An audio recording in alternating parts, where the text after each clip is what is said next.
ईशा और आज हम लोग करने वाले हैं क्लास 7th के मैथ्स का चैप्टर नंबर 8 जो है हमारा कंपेयरिंग क्वांटिटीज़ का इंट्रोडक्शन। ओके, सो इंट्रोडक्शन में हम लोग बेसिकली देखने वाले हैं इस चैप्टर में जितने भी कॉन्सेप्ट्स हैं वो हम लोग इसमें क्लियर करेंगे। ठीक है, कि आपको आने वाले जितने भी एक्सरसाइजेज उसमें जितने भी क्वेश्चंस है वो करने में आपको प्रॉब्लम ना हो। बेसिकली हम लोग इंट्रोडक्शन में कॉन्सेप्ट्स को क्लियर करेंगे। ठीक है, सो आज का सेशन स्टार्ट करते हैं। ओके, सो आज के सेशन में हमारा जो पहला सब टॉपिक है वो है अबाउट कंपेयरिंग। ठीक है, सो कंपेयरिंग के लिए पहली चीज़ हमारे मन में आती है कि ratios. Okay, so what's ratio? Ratio हम कैसे लिखते हैं? रेशियो, एंड रेशियो को हम मान लीजिए लिख सकते हैं A:B।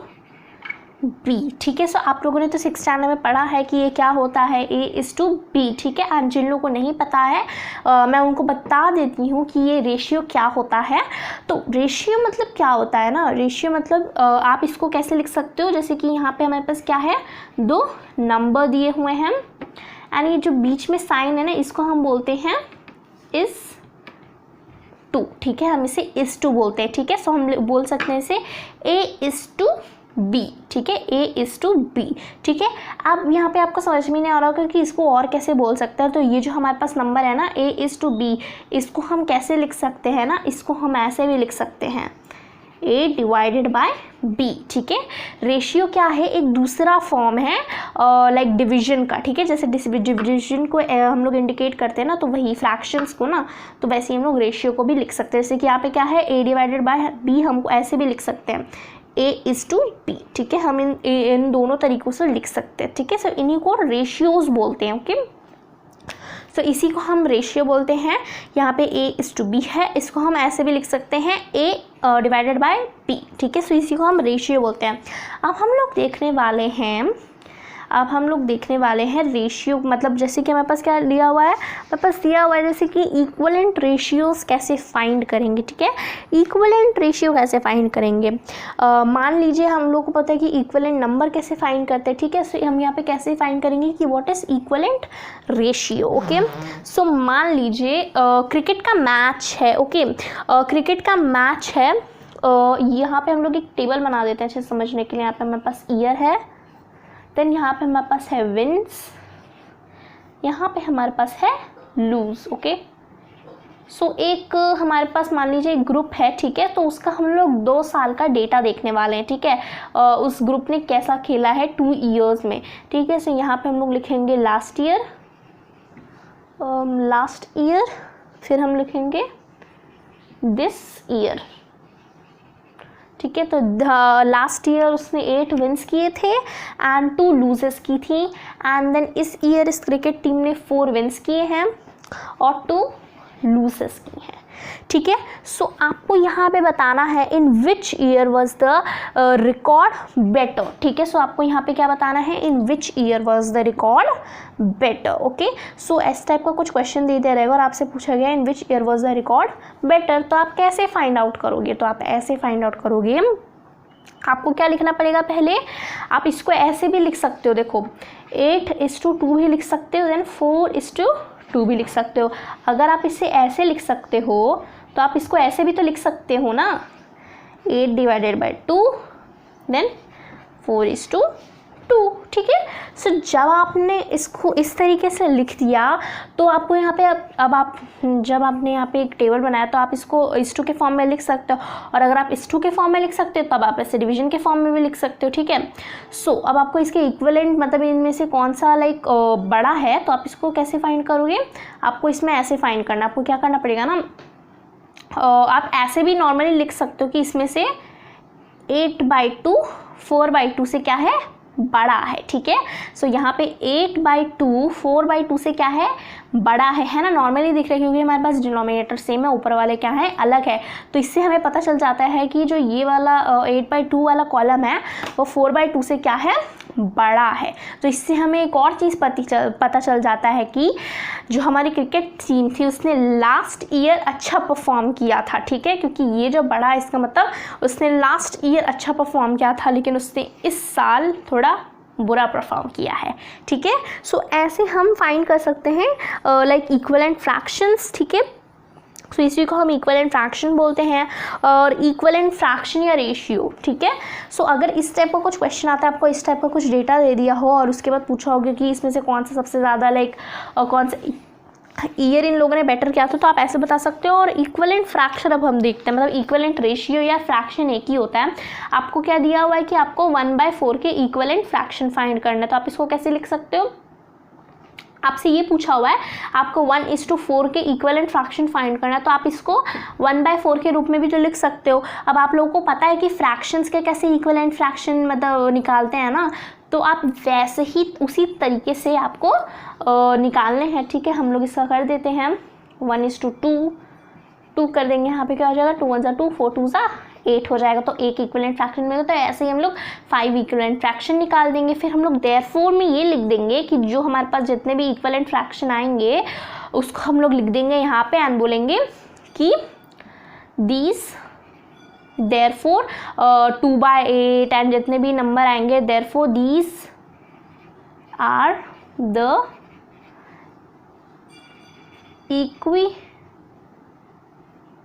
इक्विवेलेंट रेशियो ऑफ 1/4, ठीक है, 1/4।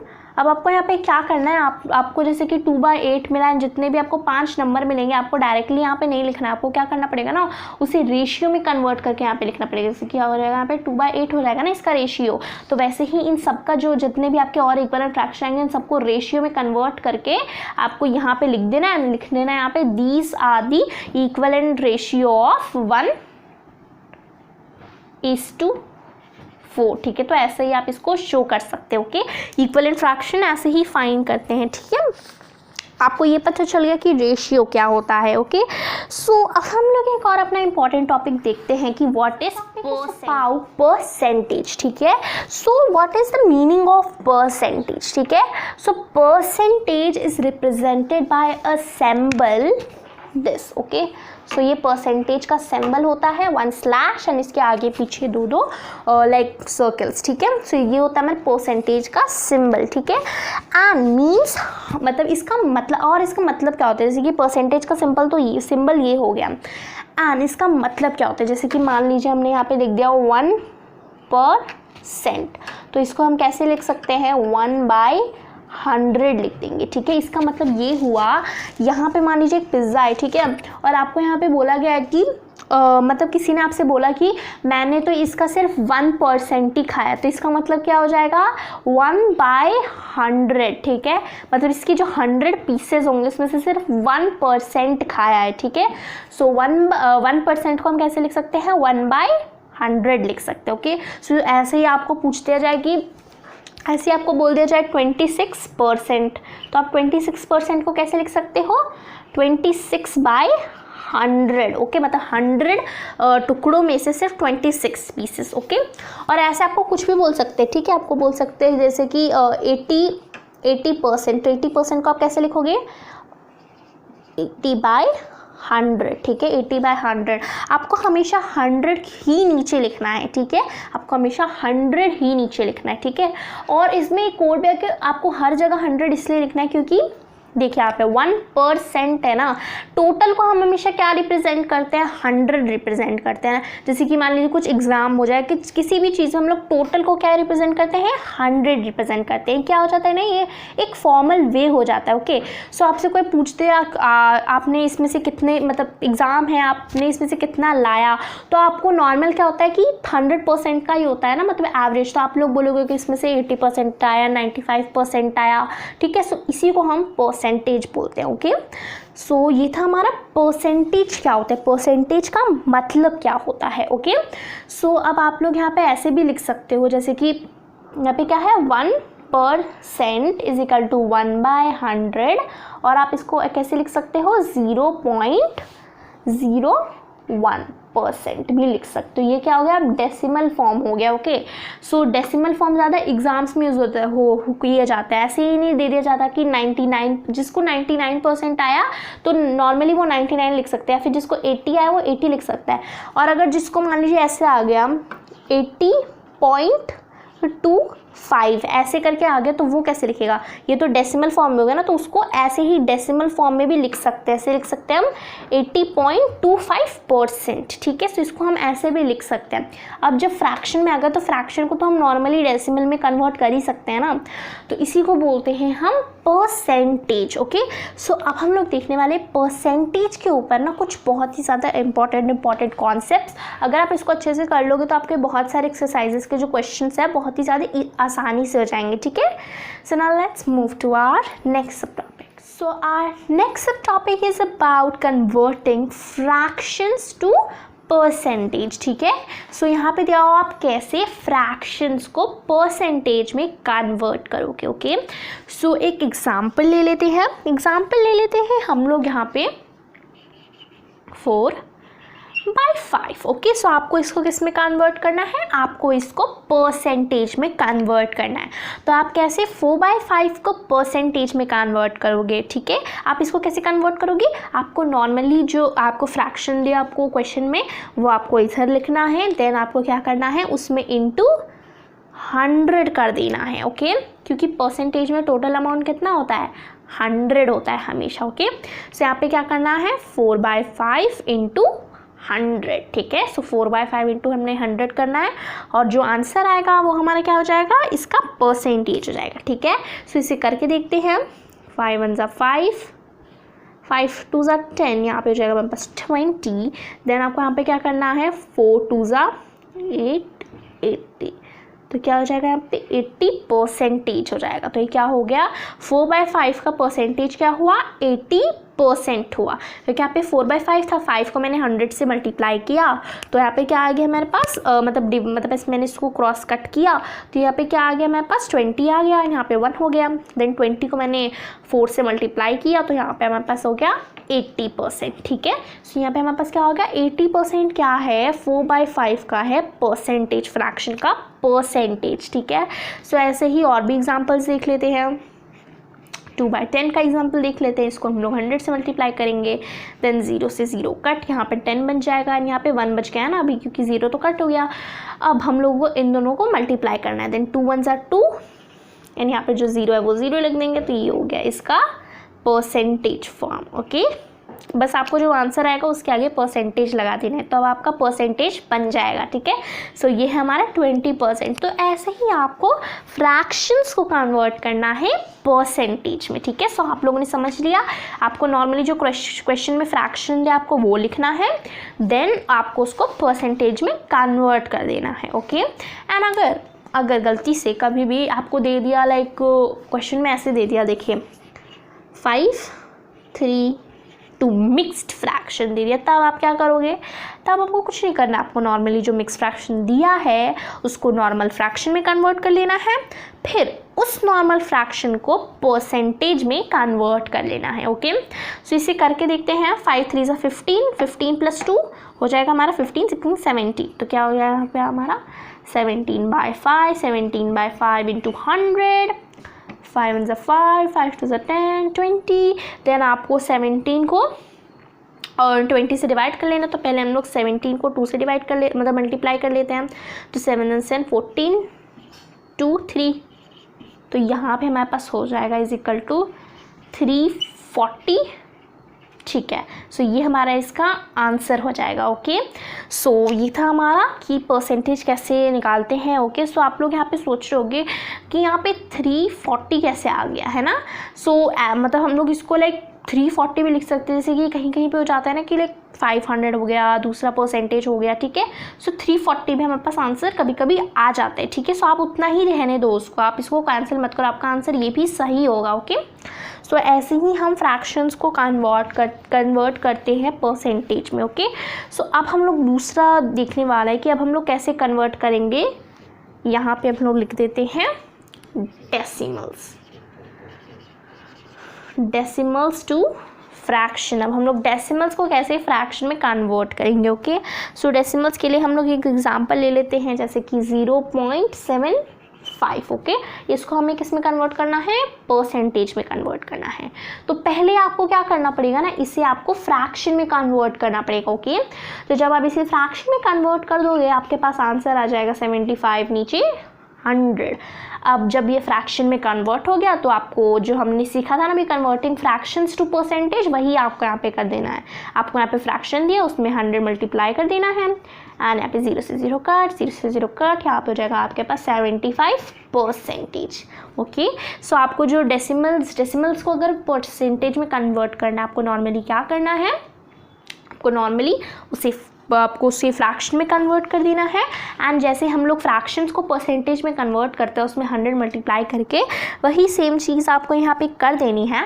उसके बाद आपको यहाँ पे क्या आ जाएगा, परसेंटेज आ जाएगा। ठीक है, सो ऐसे ही हम क्या करते हैं, ऐसे ही हम करते हैं converting decimals to fraction and fractions to decimals. ठीक है, सो डेसिमल्स में नॉर्मली क्या करना है, आप उसको फ्रैक्शन में कन्वर्ट करना है, देन आपको मतलब जो फ्रैक्शन में जैसे हम लोग उसको परसेंटेज में कन्वर्ट करते हैं वही आपको लगा के यहाँ पे कन्वर्ट कर देना है। ठीक है, सो अब हमारा नेक्स्ट सब टॉपिक आता है, हमारा लास्ट सब टॉपिक आता है इस पार्ट का। ये हमारा पार्ट 1 है अबाउट कंपेयरिंग क्वांटिटीज़ के इंट्रोडक्शन का। तो इसका लास्ट पार्ट हमारा आता है इंक्रीज और डिक्रीज परसेंटेज। ठीक है, सो इंक्रीज और डिक्रीज परसेंटेज क्या होता है। ओके, सो इंक्रीज और डिक्रीज परसेंटेज मतलब एग्जाम्पल ले लेते हैं, जैसे कि एक स्कूल का मतलब एक स्कूल में टीम है। ठीक है, सो वो जो स्कूल की टीम है ना वो 6 गेम्स मतलब 6 गेम्स दिस ईयर विन की, मतलब कुछ गेम्स चल रहे होंगे तो 6 गेम्स इस ईयर विन किया उनने, और पिछले साल उनने कितना, लास्ट ईयर उनने कितने गेम्स विन किए थे, ओनली 4 गेम्स विन किए थे। ठीक है, सो इस साल उनने 6 गेम्स विन किए दिस ईयर लिख देते हैं, एंड लास्ट ईयर उन्होंने कितना गेम्स विन किया था, 4 गेम्स विन किया था। ओके, 4 गेम्स विन किया था और इस साल 6 गेम्स विन किया। तो आपको यहाँ पे लिखना है, what is the percentage increased. Okay, so आपको यहाँ पे लिखना है कि लास्ट ईयर अगर उन लोगों ने मतलब 4 गेम्स विन किए थे और इस साल अगर उन लोगों ने 6 गेम्स विन कर लिया है तो क्या है यहाँ पे परसेंटेज ऑफ इंक्रीज। ठीक है, यहाँ पे कितने परसेंट से उन लोगों ने इंक्रीज किया है, मतलब मतलब आप यहाँ पे कितने नंबर से उन्होंने इंक्रीज किया, मतलब यहाँ पे 2 नंबर से यहाँ पे उन लोगों ने इंक्रीज किया ना अपने वॉन परसेंटेज को। तो आपको यहाँ पे लिखना है what is the percentage increased. ठीक है, यहाँ पे आप उन लोगों ने कितने परसेंट से इंक्रीज किया है। ओके, अपने जो यहाँ पे क्या है, यहाँ पे विन है ना, तो यहाँ पे अपने विन जितने पिछले साल उन्होंने 4 टाइम्स विन किया था, इस साल उन्होंने 6 टाइम्स विन किया है।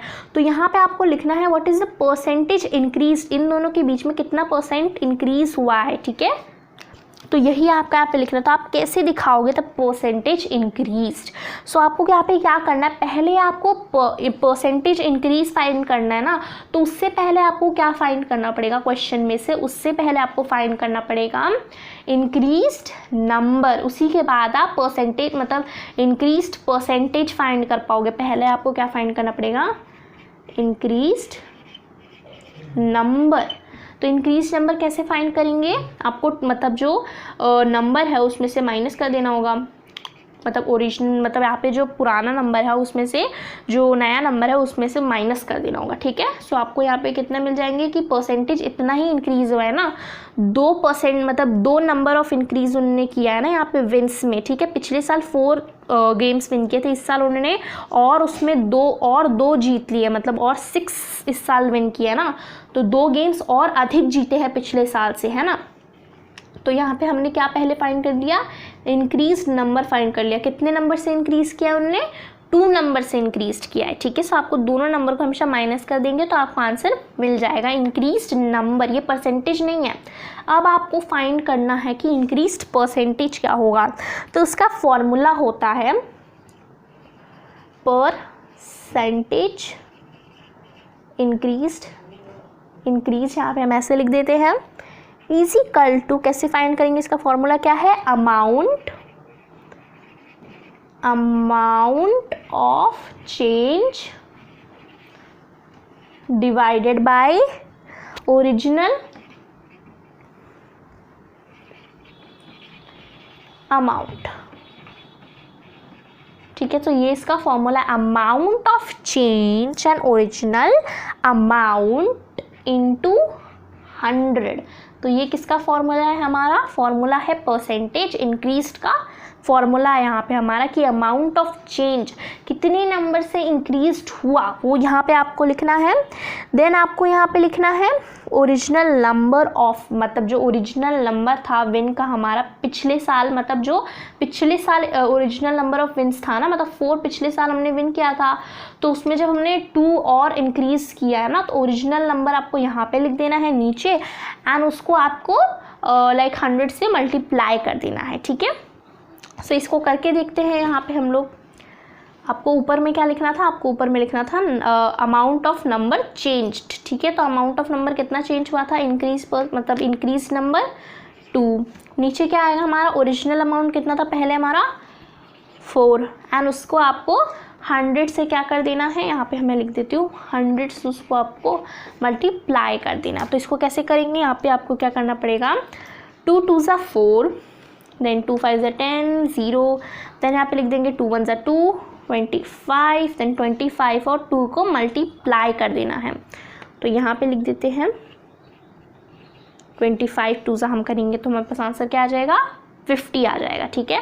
सो यहाँ पे हम लोग लिख देते हैं 50, तो 50% हमारे पास आंसर आ जाएगा, ओके।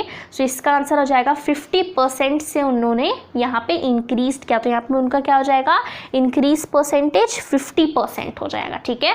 सो ऐसे ही हम इंक्रीज नंबर, मतलब इंक्रीज परसेंटेज फाइंड करते हैं, ओके। सो ऐसे ही हम इंक्रीज परसेंटेज फाइंड करते हैं, ओके। सो यहाँ पे हमने देखा कि कैसे हम लोग इंक्रीज परसेंटेज फाइंड करते हैं, ओके। आपको क्या करना है, नॉर्मल सी बात है, आपको यहाँ पे देखना है कि कितने नंबर से पहले उस आदमी ने इंक्रीज़ किया, मतलब कितने नंबर से उसमें और अधिक उसने इंक्रीज़ किया। उसके बाद आपको नीचे क्या लिखना है, टोटल अमाउंट लिखना है, ठीक है। उसको 100 से मल्टीप्लाई कर देना है, तो आपके पास जो आंसर आएगा वही हो जाएगा आपका इंक्रीज्ड परसेंटेज, ओके।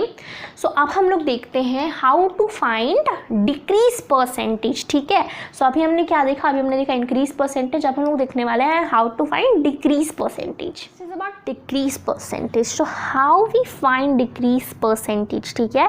सो डिक्रीज परसेंटेज भी फाइंड करने के लिए पहले आपको क्या फाइंड करना पड़ेगा, डिक्रीज नंबर फाइंड करना पड़ेगा। सो एक एग्जाम्पल ले लेते हैं, जैसे कि the number of literate persons in a country decreased from 150 lakh to 100 lakh in 10 years, ठीक है।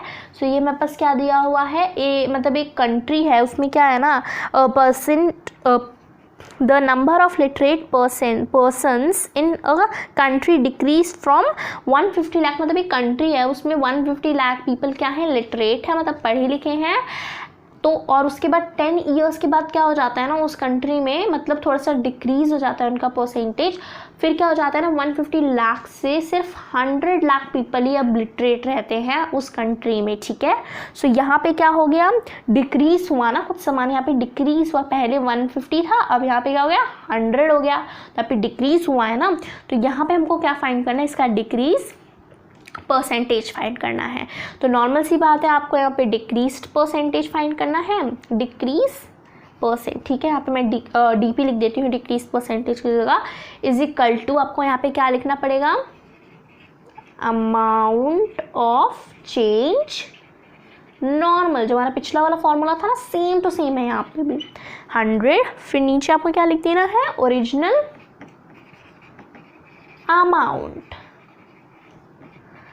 Amount of change into 100 original amount, okay. So ऐसे ही आपको करना है, तो आपको डिक्रीज परसेंटेज मिल जाएगा। लेकिन डिक्रीज परसेंटेज फाइंड आउट करने से पहले आपको क्या फाइंड करना पड़ेगा, डिक्रीज्ड नंबर फाइंड करना पड़ेगा। तो डिक्रीज नंबर कैसे फाइंड करते हैं, ओरिजिनल नंबर में से अगर हम बाद में का जो नंबर है उसको माइनस कर देंगे तो हमको मतलब जो डिक्रीज नंबर है वो मिल जाएगा। तो इसमें कितना हो जाएगा, जब हम लोग 150 को माइनस कर देंगे 100 में से, तो हमारे पास आंसर आ जाएगा 50, ठीक है। तो 50 हो जाएगा हमारे यहाँ पे, 50 लाख से डिक्रीज हो गया था, ओके। सो 50 लाख हमें मिल जाएगा यहाँ पे डिक्रीज्ड नंबर, ओके। तो डिक्रीज्ड नंबर हमें यहाँ पे मिल जाएगा, नंबर ठीक है। यहाँ पे मैंने सिर्फ डी लिखा है, डिक्रीज्ड नंबर हमें मिल जाएगा 50 लाख। अब हमें क्या फाउंड करना है, हमें फाउंड करना है डिक्रीज परसेंटेज। तो पहले हमको क्या लिखना पड़ेगा, अमाउंट ऑफ चेंज। तो कितने नंबर से यहाँ पे चेंज हुआ था, 50 लाख। फिर नीचे हमको क्या लिखना पड़ेगा, ओरिजिनल अमाउंट। तो ओरिजिनल अमाउंट पहले हमारा क्या था, 150 था, कि उसी के बाद तो डिक्रीज़ हुआ ना, मतलब डिक्रीज़ ये ओरिजिनल अमाउंट थोड़ी ना, पहले तो ओरिजिनल यही था ना, बाद में तो डिक्रीज़ हो के कम हो गया। फिर आपको क्या करना पड़ेगा, उससे आपको 100 से मल्टीप्लाई करना होगा, ठीक है। अब हम इसे कर देते हैं, 0 से 0 कट हो जाएगा। देन आपको तो यहाँ पे आप लोग 5 के टेबल से इसे कट कर सकते हैं, 5 3 ज़ा 15, 5 2 ज़ा 10। देन आपको 50 इंटू 2 करना है। तो जब आप 50 इंटू 2 करोगे तो आपके पास आंसर आ जाएगा 100, ठीक है। सो यहाँ पे आपका आंसर क्या आ गया, आपका यहाँ पे आंसर आ गया 100, ओके। सो हम इसको ऐसे भी लिख सकते हैं, लाइक यहाँ पे हमारे पास आंसर क्या आ गया, 100 यहाँ से आ गया। देखो 50 इंटू 2 यहाँ पे हमने किया ना, तो यहाँ पे हो गया 100/3, ठीक है। नीचे मेरे पास 3 है तो बाय 3 लिख दिया हमने, ठीक है। सो अब हम इसे फर्दर कट नहीं कर सकते, तो हमें इसको कैसे करना पड़ेगा, इसे या तो हमें डेसिमल फॉर्म में लिखना पड़ेगा यहाँ पे, या फिर हम इसे लाइक मिक्स्ड फॉर्म में भी लिख सकते हैं, ठीक है। सो हम इसे करके देखते हैं, हम इसे मिक्स्ड फॉर्म में लिखेंगे, ओके। कितना आया यहाँ पे हमारा, 100/3 आया, ठीक है। तो 100/3 परसेंटेज ऐसे हो जाएगा, लेकिन आपको इसको आगे करने के लिए इसको डिवाइड करना पड़ेगा, ओके। सो यहाँ पे हम लोग लिख देंगे 100, यहाँ पे 3 लिख देंगे। देन 3 3 ज़ा 9 हो जाएगा, यहाँ पे हमारा 1 बच जाएगा। देन हमारे पास हो जाएगा यहाँ पे 10, फिर हो जाएगा हमारा 3 3 ज़ा 9, ठीक है। फिर हमारे यहाँ पे क्या बच जाएगा, ऊपर मैं यहाँ पे कर देती हूँ, ऊपर हमारा क्या बन जाएगा, यहाँ पे 1 बच जाएगा। फिर यहाँ पे हम लोग पॉइंट लगाएंगे, फिर यहाँ पे 0 आ जाएगा, फिर 3 3 ज़ा 9 आ जाएगा, ठीक है। फिर ऐसे ही ये चलता जाएगा और आगे 3 3 चलता जाएगा, ठीक है। सो ये हमारा यहाँ पे क्या हो गया आंसर, 33.333 एंड ऐसे करके यहाँ पे हम लोग लिख देंगे परसेंट, ठीक है। सो ये होगा हमारा 33.3333, जहाँ तक ये 333 जाएगा। नॉर्मली हमको लिखना पड़ेगा यहाँ पे कितने तक, 43 तक हम लोग लिख देंगे तो हमारा आंसर करेक्ट हो जाएगा, ठीक है। सो क्या हो जाएगा यहाँ पे 33.3333%, ठीक है। तो ये क्या हो जाएगा, नंबर ऑफ डिक्रीज्ड परसेंटेज मिल गया हमको।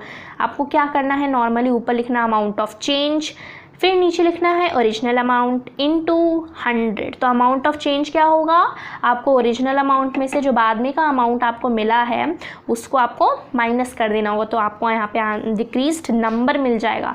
अब डिक्रीज्ड नंबर में से यहाँ पे आपको ओरिजिनल अमाउंट डिवाइड कर देना है, फिर उसको मल्टीप्लाई कर देना है 100 से, तो आपको आंसर मिल जाएगा which is about decrease percentage, okay. So यहीं पे हमारा ख़त्म होता है कि कैसे हम लोग decrease percentage and increase percentage find करते हैं, ओके। सो यहीं पे हमारी क्लास 7 के मैथ्स का चैप्टर नंबर 8 कंपेयरिंग क्वांटिटीज़ का पार्ट 1 ख़त्म होता है। एंड प्लीज़ आप लोग पार्ट 2 भी देखिएगा, पार्ट 2 मैं आई बटन पे आप लोग को दे दूँगी, आप वहाँ से जाके पार्ट 2 देख सकते हैं, ठीक है। सो यहीं पर हमारे वाला चैप्टर ख़त्म होता है। एंड प्लीज़ मेरे चैनल को सब्सक्राइब कर दीजिए और बेल आइकन दबा दीजिए, इससे आने वाली सारी वीडियो की नोटिफिकेशन आपको जल्द से जल्द मिल जाए। और अगर आपको वीडियो अच्छी लगती है तो इस वीडियो को लाइक कीजिए, अपने फैमिलीज और फ्रेंड्स के साथ ये वीडियो शेयर कीजिए। Thank you.